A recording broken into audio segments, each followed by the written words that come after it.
I'm Wilson Juguna, founder at Lavington Herbs. We specialize in layer plants from ornamental trees, herbs and fruits. We also do a lot of berries. We are based in Lavington.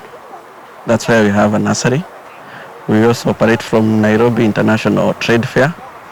That's why we do our herbs.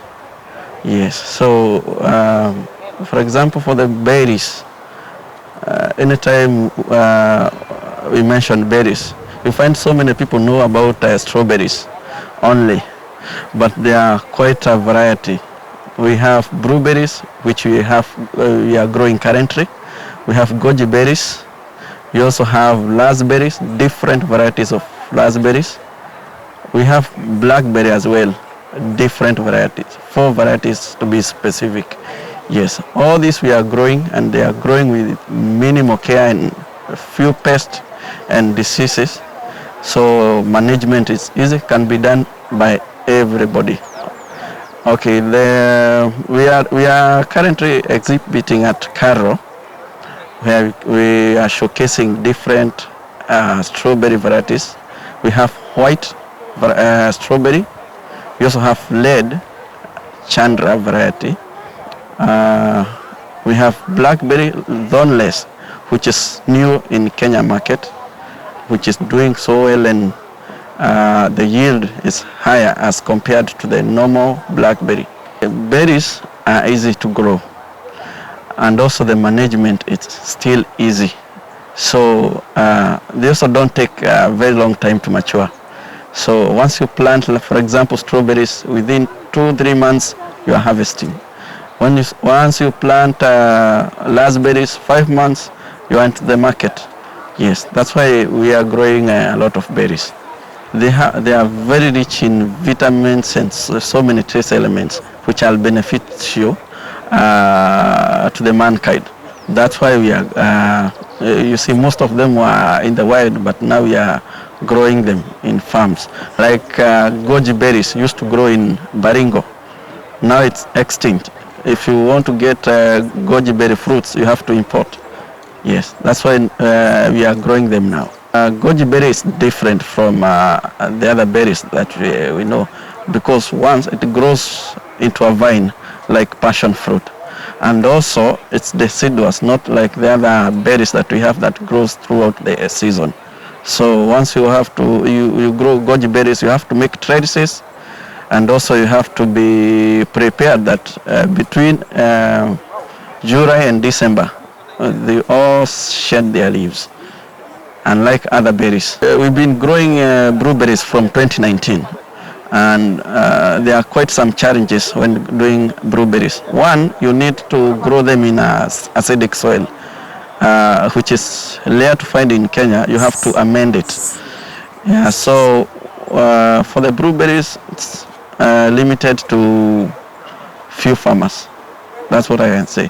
But once you know how to maintain the pH, which is between 4 and 4.8, that's a very acidic soil. Once you are able to do that, you can grow blueberries comfortably. Also, the issue of watering blueberries, you also need to check the alkalinity and acidity of your water. That's what's proving difficult to many farmers. Raspberries have been there, apart from now the new varieties and improved varieties that yield more as compared to the local varieties. With value addition, you can comfortably do 5 acres, where we'll be selling fruits and also making juice and dried fruits. Yes, because the fruit in the market, there's market, but you have to advertise yourself, and you also have to do things like value addition. We've been selling blueberries and raspberries, blackberries on few occasions. Yes, but per punnet it's 350 for a punnet of 250 grams for raspberries and blackberries, but blueberries 600 shillings for the same punnet size. First you have to do research on the best berries that will suit your farm. We also teach farmers on management. Yes, but we don't guarantee the market. I'm Lusike Wasilwa. I'm the Director Crop Systems, Calro. When it comes to the berries, their color, they are red, orange, blue. That means they're very high in vitamins called anthocyanins. Anthocyanins have anti-cancer properties. So why the berries? It's the time it takes them to mature. If you water strawberries continuously, you'll get fruit continuously. Things like blueberries, they'll only fruit once a year for about a month to a month and a half. The raspberries, the same thing. But the beauty of the berries, including our gooseberries, is that you'll have a berry you're harvesting any time of the year. The yellow types are very good for immune. So if you have arthritis, you eat more gooseberry. Now you don't always have to eat them fresh. You can make juice. If you like getting high, you can make some wine and beer and drink. But they're also very good in making like sauces. You can add chili and you make a chili sauce. And we have one of our colleagues here, Gooseberry Delight, that is selling the chili sauce. Mwah! You should just taste it. So the beauty of berries is the diversity of products. You can mix them, make pastries. You can make the wines, the juices, the jams, the fresh. You can dry them and then add water later and drink juice. So it's the versatility of these berries. That's why we're promoting them here in Kenya. Gooseberries, for example, they're planted by birds. Don't tell me to tell you how, but you can imagine, but they grow. So this is the new fruit. This is what we want Kenyans to grow. They can fit anywhere on a fence, in your garden, in a pot like a flower, but you'll actually get a fruit. Actually, the berry that pushed everything is the gooseberry. Because we've always had strawberries, we've always had guavas, but the gooseberry, that is the one that now we're using to push, because it's a fruit for children. If you get old people like me and you say gooseberry, wanakuangalia ati hii nini? But when you start saying nyatongolo, that is Kisi. Chinsobo-sobo. No, nyatongolo is Luo. Chinsobo-sobo, Kisi. Chimbunu Eluya. Surubali Taita. Nadhi Kikuyu. Are you seeing? Boni Masai. You have to say it in the mother tongue, others they don't know what you're talking about. But the children now, they know it's a gooseberry. So you can see we used to eat these things when we were children. And that's the name we knew by them. I don't speak good Kibukusu, but I know that a gooseberry is Chimbunu. You see?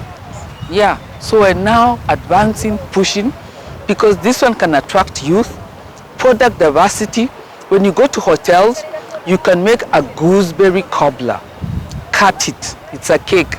Then put vanilla ice cream on top. Then drizzle on top with a gooseberry sauce. Oh goodness. You're going nowhere. Mwah! It's very nice. Very nice. No, the first gooseberries that came were 400 shillings for 18 fruits. And they were coming from Netherlands. Imagine, and we're growing these things here. Then they went down, they stabilized at about 250, 200. Now they've come down to 180. At times, these gooseberries, they're locally grown, are even more expensive than the ones that they're importing, because not many people are planting them. But now we're just, next year, God willing, we'll register a couple of varieties and have a lot of seed available. Then the price will come down. So you can buy a pallet between 50 to 100 shillings. It shouldn't be more than that.